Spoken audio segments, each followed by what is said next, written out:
Beechler, and I attend Anderson University. I'm Andrew Heron, and I attend Ball State University. And I'm David Robb, and I'm from Taylor University. Now imagine this, you guys are a techie group of people. Technology is something that kind of is a big part of your life. And you guys understand and kind of know the in and outs of a lot of technology in the world, like your Facebook, your Amazon, and your Google. And so you guys have this big idea that you're working on, and you're really excited about it. And you work through this idea, and you're starting to crunch the numbers, and you're starting to talk with people that you trust and respect, and you find out this idea that you have is actually business feasible. Now you guys are limited with capital, and you're also in a time crunch. Technology is a rapidly changing industry, and so these doors that are open can close pretty quick. So you guys want to get on top of this opportunity and get started as quickly as you can. So where do you want to start this? We look at, you're in the Midwest, and we chose Indianapolis. So you choose Indianapolis. It's a country or a city that has a lot of technology buzz right now, and there seems to be a lot of opportunity for technology-based companies. And so you decide to go and look around Indianapolis, and you find that it's just too expensive for you. And as you're going through this process, you realize that you're a little more inexperienced in your tech management skills, and also that this industry is a lot more competitive than you thought it was from your outside perspective. And so that you decide that you need some support in starting this, and so you decide that you need an incubator. And so you look around and you go visit some incubators, and you start to get this feeling that, yeah, these are good, but there seems to be something missing. You see a lot of sterile environments maybe, and it seems to be cramped. You are well versed in kind of this technology world, and you know Google and Facebook, these kind of integrated cultures that they have, and you realize there's something missing that I want. And then you remember this conversation that you had with a friend named Steve from back in college.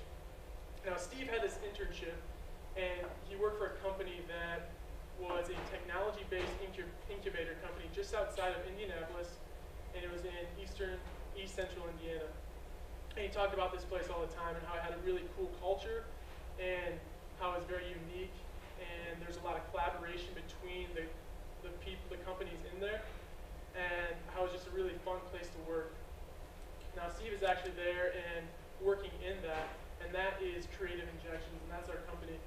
Now Creative Injections is a company that is known for this culture that it cultivates similar to your Google and Facebook, but there's a lot more to that, and that's what we're going to talk to you about today. Incubators are actually a key success factor for small business development. 87 of incubator graduates are still staying in business, compared to 44% of firms who actually are in business, but a lot of businesses have failed. 84% of graduate incubator clients remain in the communities they start in, and will actually offer a return to investors for investing in the company. This will produce jobs in the local community. And they also would create 20 times more jobs than, let's say, construction work sites or like anything the government does to like road construction and everything. Making a different impact continued. Basically, these are all the different industries for the national incubators. We're focusing on the technology base, so there's 37% clients in incubators in the US are technology-based incubators. So this kind of gives us an overall market size and market share of the clients in the incubators. In order for Creative Injection to really create jobs and to retain these college graduates, though, we really need to fill our facilities with customers. And our target market is specifically going to be the small businesses and startup businesses, and specifically we're going to aim towards the tech businesses, the tech startups, and the ones who are looking for innovation, the ones who see the companies like Google and they see their culture and they see this is why they're so successful, and I want this culture, but I don't have the funds to create such a facility like this. And we are going to tailor to their need and create such a facility and a culture at our environment. Also, in Indiana alone, 5,800 businesses fit into the industry sector. And we believe that not only will it include Indiana businesses, but this innovative idea will stretch out to other states, including Illinois' 15,000 businesses that fit into their information industry sector, and Ohio's 11,000. Also, as of July 1st, 2011, the House Bill 1251 goes into effect, and this bill is also named the Young Entrepreneur Program. It takes young students' business proposals and gives them an opportunity for feasibility. Counties have the ability to bid into these students' proposals, and we are going to be on the forefront of this program trying to get these college graduates' businesses in our facility. And the incubators, they've been around for a long time. How are we going to differentiate ourselves? The differentiation factor is in the innovativeness that we have. There's no other place that cultivates and fosters a community like that's going to be like our creative injection. We also have very special facilities that are going to add these value benefits specifically to our customers. The atmosphere of our facility is going to be very open, very customizable. Our spaces are going to be completely customizable to whatever your business needs, whatever your business wants. From the basketball court in the middle of our facility to the ping pong tables and the foosball tables throughout, creativeness and innovativeness and competition is going to be a key throughout the business within the collaboration between businesses that work in the center. Also, a top-of-the-line cafeteria, things like a gym, running, walking, and jogging paths and the bike paths around the outside of our campus. These are going to be things that attract these customers and that are going to foster what we believe that they will also see as the success factor to their business. And of course, a huge part of this is location. You know, where are we going to be? Where are we locating this? We're actually going to be in Madison County, and that allows us to do two very important things. One is it's right on I-69. If you look at the map here, you'll see. I mean, it's literally yards away from I-69, and in that spot, you know, easy access to highway, and it's only about 15 minutes from downtown Indianapolis. So this will open up huge clientele possibilities and interaction with the other kind of tech communities in Indiana for the companies that choose to locate here with us. And so that's a huge advantage and a huge market base that they're very close to. The other really important thing it does is the location relative to the colleges of higher education in the area. It's very close to these, and it's easily accessible. It's in, you know, right there in east central kind of Indiana, and we're going to have partnerships with these colleges, and you know that's where fresh minds come from, fresh ideas, you know, innovative people, you know, and they can come in, do interns, maybe get hired on by these companies as they're needed. They graduate, they have a tech idea, they want to come in themselves, start their own business. You know, they know about this, and it's an environment where, you know, why does one region grads leave Indiana? Because they want something fun, they want something exciting, something different.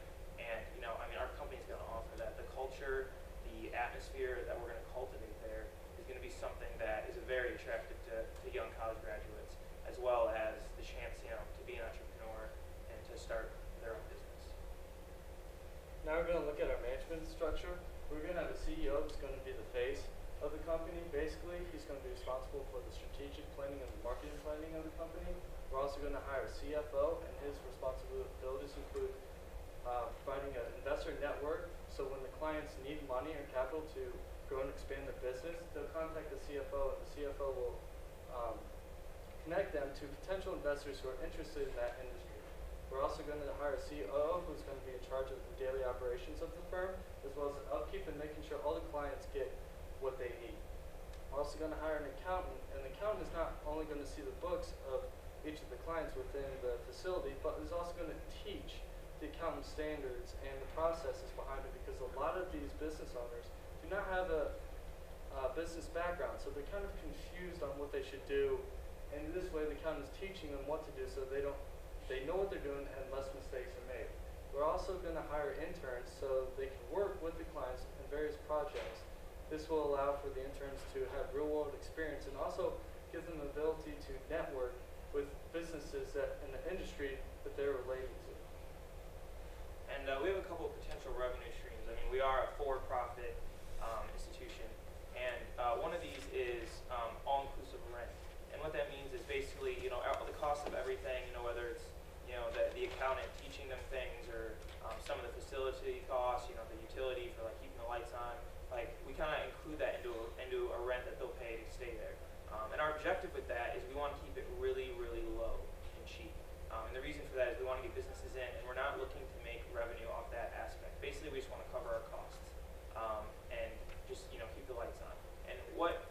interesting thing is where we'll make our money is we'll have 5% equity in each one of these companies. That's when things coming in.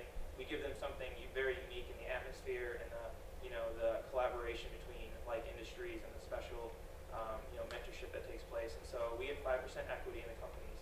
And this does a really important thing, and that's it aligns our values and our interests with theirs.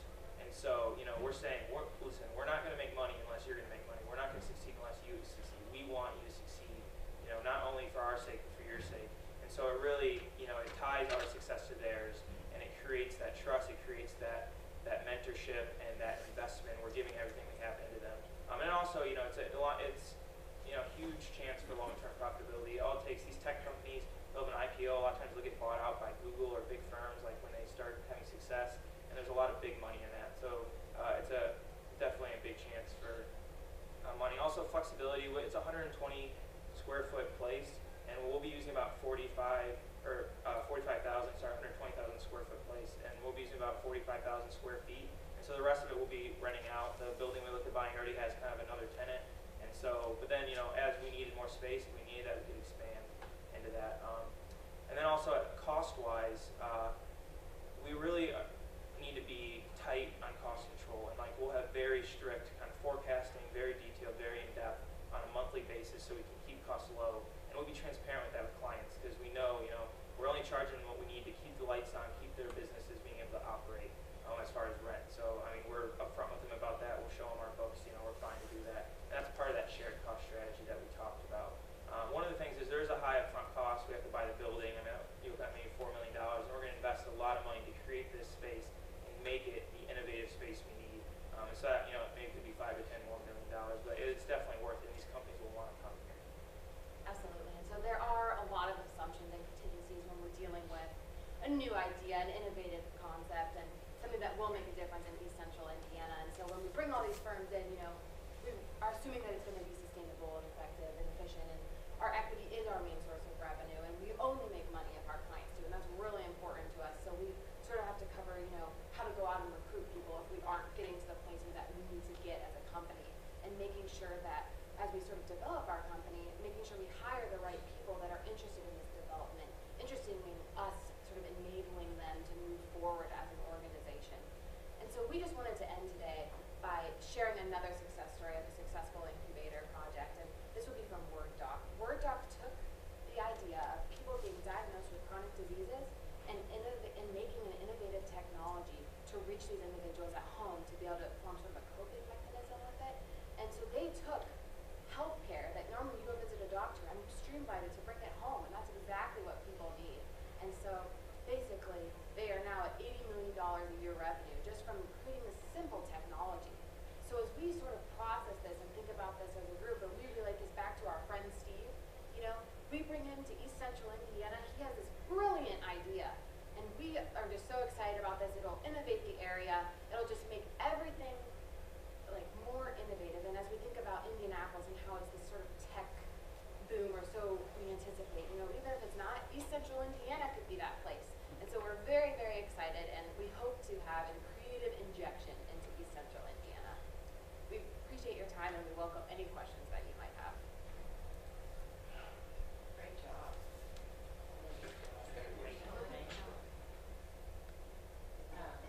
I guess one of the things that came to mind first was, I think brought up by you, when you talked about the cost of the building and so on and so forth. How do you anticipate, what's your startup capital?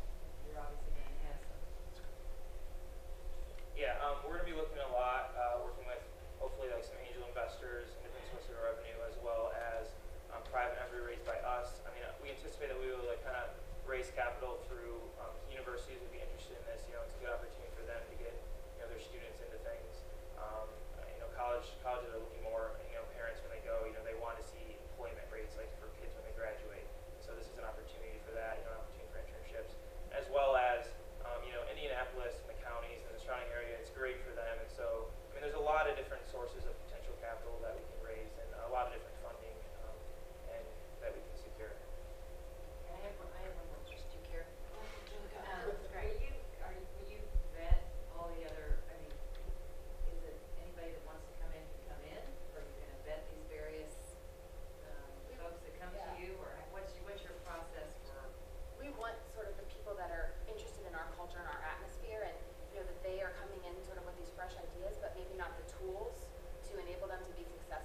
just to get some sort of profit going. But as we sort of fine tune this out, we definitely are seeking, the high top of the level type places, and even possibly recruiting people that already have something set up and coming in, working with us, helping our business be successful.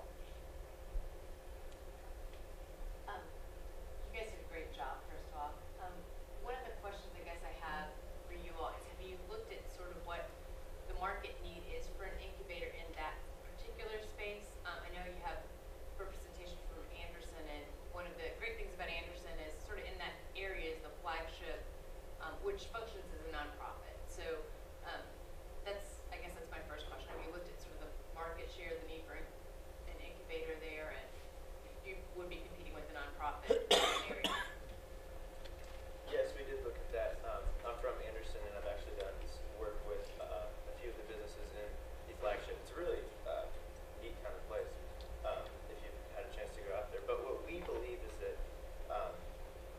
we don't really want to be a direct competitor to them, but we believe that we're going to attract different businesses than what would typically be successful in the flagship. We believe that the businesses, like we said, are the ones that are looking for, they need that creative boost. They're going to be a little bit younger, and they're looking for that that culture that they don't have the capital to produce themselves with these type of innovative designs and things that just foster creativity and don't limit it. And we believe that the flagship is for that kind of creativity. Sometimes it can be restricting. It's very it's very open with glass and things, but still a typical office space. And what we're selling is more than an office space. Starbucks, they don't sell coffee, they sell an experience, and that's what we want to not sell office space to our businesses, but we want to sell the experience, we want to sell the creativity. And so we believe that that differentiates enough that it'll, we don't want to, especially being a nonprofit and also already so involved with the university around, in Purdue University as well. We don't want to steal business from the surrounding community, but just help to foster different business that might not normally be out that way. So. And another aspect of that too is because Flagship is a non-for-profit, you look at the way they work, and they want businesses to succeed, they want to help the community, but it's full of businesses, they get their grants, they're kind of happy, with us, the way we set it up, because the way we use the low rent, no profit off that, and equity is our sole kind of revenue factor, it really puts us fully behind these businesses. We want them to succeed so bad, and we're behind them, and we're giving them everything they need, and equipping them, and helping them, and networking for them. And so it really kind of, I think, will attract businesses to us that really want that more, and it's kind of more of a partnership than you might see at Flagship. So I think that's something that really sets us apart. Have you factored in a certain percentage of failure rate in the businesses that you bring in too? Yeah, if you looked I think there's about mid 80% of actual businesses that come in incubators end up failing. It was actually really low when you look at the statistics for businesses that are just kind of started on their own. So there is definitely a failure rate, considered in there, but it is relatively small, and especially with, our commitment to them and our vetting process. Only trying to bring in, people that are really motivated, that have great ideas, they're innovative. The type of people we'll attract, the vetting process, and just how far we stand behind them. I think we'll get, a lot smaller failure rates than those, which is really phenomenal.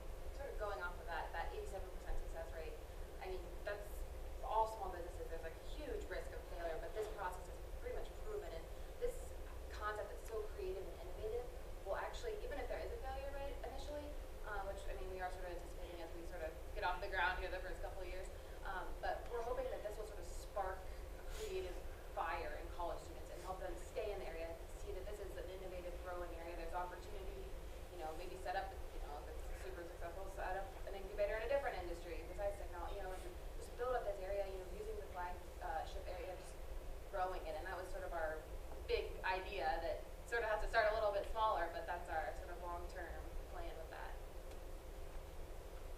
I really like many parts of your presentation. I thought the statistics were well researched, and I'm glad that you put those in there. If you could go back maybe 2 slides. Yeah,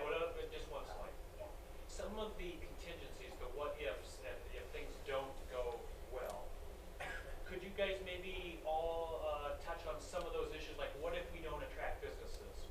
What then? What are your contingency plans to make this work? Because once you fill up the space, it's off and running. The whole deal is, can we attract people to fill up the space?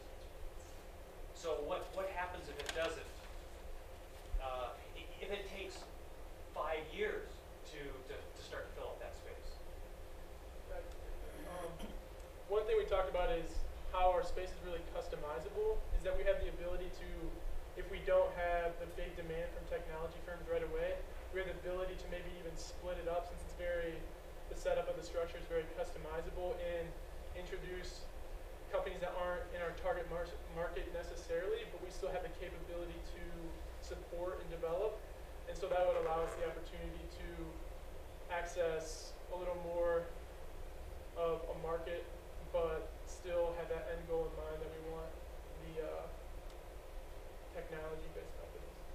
And another thing is, I mean, like, if you remember, I said it's a 120,000 square foot building, and we're going to use about 45,000 of it. So the rest of that, there's actually the building we're looking at buying, there's already kind of a company that's kind of in there. And so, you know, we'd be getting some revenue just from them using the building, paying rent, you know, all that. So, like, that would kind of help to moderate some of, like, the early costs if we don't get a lot of interest right off the bat. It takes a while to build that up.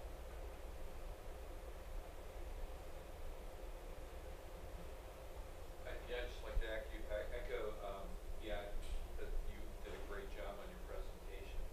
Now, you've got a team here that's made up of people from different universities, and I notice a lot of times startups, you'll have 3 people from one university. Do you think it's do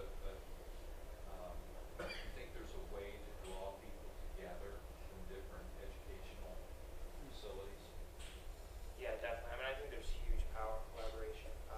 And I mean, I think, you know, this conference, and what we do here is it's a testimony to that.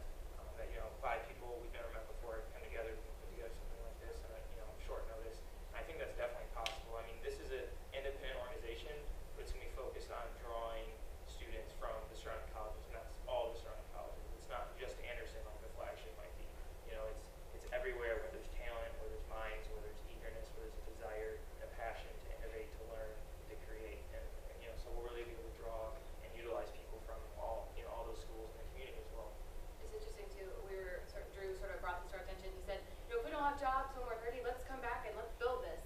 You know, I mean, this sort of collaboration, getting to network, meet people, and you know, I know individuals at different among our universities that we sort of put together a few business ideas. I know people that have actually formed businesses and are pretty successful. You know, working with these different individuals. I think our schools do a pretty good job of. I mean, there is some rivalry among us, obviously, but I mean, there are a lot of friendships. People growing up in the same area, coming to this area, but at different locations, and I think there's definitely some potential. And we had even talked about sort of using this creative profile that developed our team, and maybe even doing something where, you know, these 2 people have the same idea. I think they might not independently stand on their own, but putting them together, seeing if they'll work well, and just sort of plugging in the holes where we see fit, and hopefully forming some great partnerships and teams and collaborative ideas.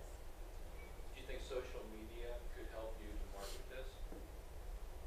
I feel social media is it's a necessity nowadays. And it's not whether or not you use it, it's how well you use it. And so definitely, especially because we're looking at the students that are, especially with the bill that we talked about, that we want like the new entrepreneurs, especially that are coming out. And we're looking at fostering the growth out of the universities to maybe hopefully foster them to own entrepreneurial ventures that will someday become sustainable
concept between normal incubators: get in and get out, get in, get established, and leave, and go on and do your own thing. But they might be having so much fun if Yeah. if your culture Yeah. takes over. But this is a perfect opportunity. This is where we're different because we're looking to expand. We were talking about this earlier last night. We kind of wanted to build this campus of kind of like incubator settings where people would enjoy coming. So we would have room for expansion and whatnot. So they don't necessarily have to leave, but if the space gets taken up, we'll expand it by another facility. And even, like I see it, if they don't want to move out, we want them there. Like, if we have Google working in our facility, like, how much more business? Like, who doesn't want to work next door to Google and, like, the top minds in, like, the, like, technology sector? And so that's even, like, a selling point in itself. If, like, these businesses are getting big and they want to stay, we want them to stay because it'll bring in more, foster more creativity. And if they do leave, we still have that 5% equity that, you know, we're not doing anything with them, but we still are getting the revenue. So, I mean, we're also open to that possibility, or even doing a contract where if you do leave, maybe we get a little bit more equity, or, you know, something to that extent to try to get as much money in for the business. And the unique thing about tech ventures is you'll naturally get more turnover, just in the sense they get bought, you know, by larger companies. I mean, you look at like Google, like they, or like Amazon, like they gobble up other companies. Like, wow, this is awesome. Like, I want this. Like, I'm gonna buy you out because I want to be part of my company. So you'll naturally get some turnover, and that's an exit strategy in itself. Because when that happens, you know, we get 5% or whatever it is. So we'll naturally get some of that. But it is like they said, we want to build something where people want to stay and they want to come. We used up our 45,000 square feet. Oh well, guess we'll have to use the other 80,000. We use that up. Guess we'll have to build another building. I mean, it creates something that builds upon itself, and it's exciting, and more people want to come. Are there other amenities around this building? Restaurants, theaters, things like that? Go back a couple slides. Yeah. If you look right here, there's some fast food restaurants just right at that intersection down there, and there's like a Burger King, McDonald's. So like kind of some like they don't like our cafeteria, and